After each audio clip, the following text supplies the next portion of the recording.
Erin, you are on the air. Hey, girl, what's up?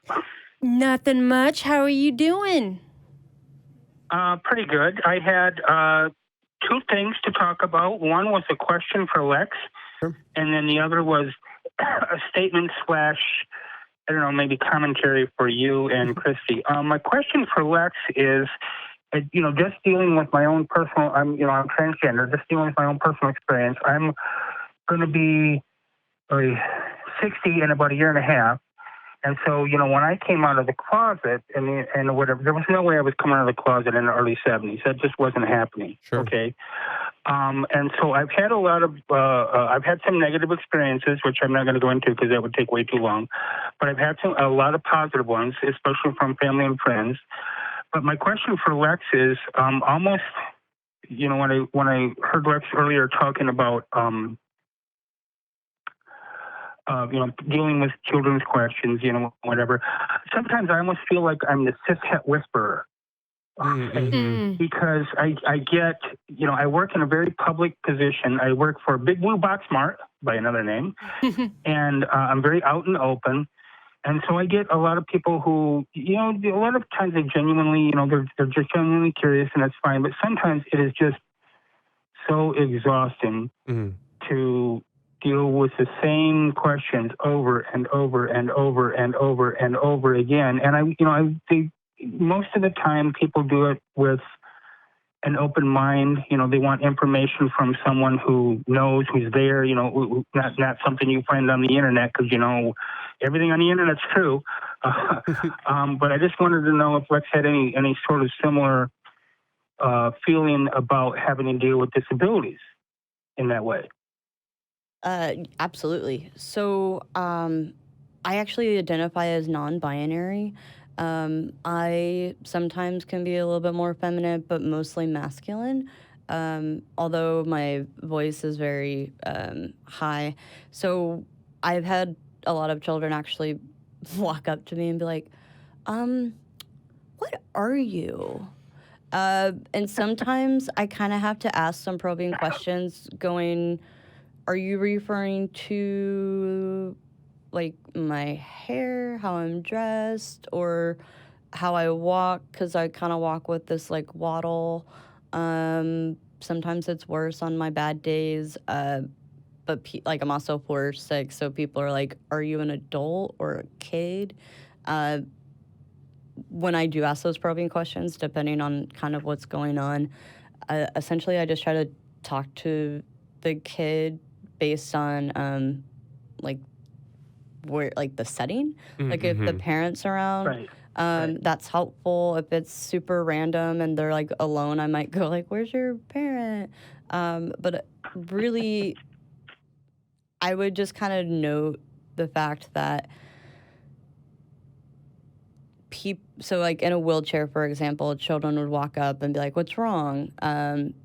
I would then just tell them, well, I have a brittle bone disease, and sometimes I use a wheelchair. Sometimes kids are like, okay, like, you answered my question, bye. But sometimes they're also like, well, why some days? And, a lot of younger children love that why question. To some extent, it's hard to tell a child to go do your own education. Screw up. Yeah. That's something I would definitely tell an adult. I have. And I have made I get the. Oh, sorry. Go ahead. Well, I get a lot of times, because I identify as female, I get and it's a little odd for me also because I'm 6'3". I'm not short. Yeah. And so a lot of times when I'm, I have the opposite of you as far as height goes. So a lot of times when I'm at work and I'm either bent over or like on my knees stocking a shelf or whatever, I get ma'amed a lot, which is nice. And then I stand up and turn around and they're like, holy shit, that's big. And I even had a guy come up to me and say, ma'am, can you show me where so-and-so, such and such is or whatever. And I stand up and I turn around and he gets flustered and goes, well, whatever. And then goes on with his question. I've also had, just recently had customer come up to me, and of course we have to wear a name badge, and mine says Erin. And I hear this Erin, and I'm looking around because I don't recognize the voice. It doesn't sound like one of my coworkers. And I'm looking around, who the heck is calling me? And then it's this guy on the other side of my cart. I happen to be stocking like lettuce and whatever at the time. And he said, I just wanted to let you know that I have a son who is trans, was born genetically female and identifies as male. And he looks up to you, and he's a little too shy to say anything, but he just wanted me to pass along that he looks up to you and he thinks it's a good thing, that you're out and open and whatever. And, so that type of, it's very positive, that kind of stuff. But like I said, sometimes it can be just, and because as well as I do, the internet is full of, lots of information. Sometimes it's not accurate. Sometimes it's hard to think or say, go look on the internet, because you can look on the internet and find all kinds of bullshit on there. Yeah, it's Absolutely. not well curated. Well, when I say and then go ahead. I was just going to say, when I say when people need to educate themselves, I don't necessarily mean the internet. WebMD. I mean, right. For example, my brittle bone disease actually it's it's osteogenesis imperfecta.org. I mean, it has its own thing, and most diagnoses will. I know that there's been a lot of work, particularly within the drag community, to try to get children to feel more comfortable with more queer bodies, which is great. But I think that's awesome that someone came up to you at your work and said that they looked up to you. That's pretty incredible. But I will say that sometimes those comments aren't as nice, especially when they're coming from children. It stings. I know I don't know if this is the best advice, but I know that children don't know and are still learning. And unfortunately, I would just say, in those moments where it's really hard to kind of swallow it, we do have to be mindful that these are children and they're curious. And I almost never get any sort of negative feedback from kids in any way, shape, or form. Good. It's almost adults will walk by and they have the stare, as I call it, and the frown on their face, and I'm you're lucky I'm at work, because I tend to be a little bit blunt at times. So the other thing I wanted to talk about real quick, because I know it's getting near the end of the show, was to Christy and Megan, and that was again, not mentioning the name of my company, but I like to call it Big Blue Box Mart. For the last 3 years now, they have included in their insurance therapy, medication / HRT, and surgery for transgender people.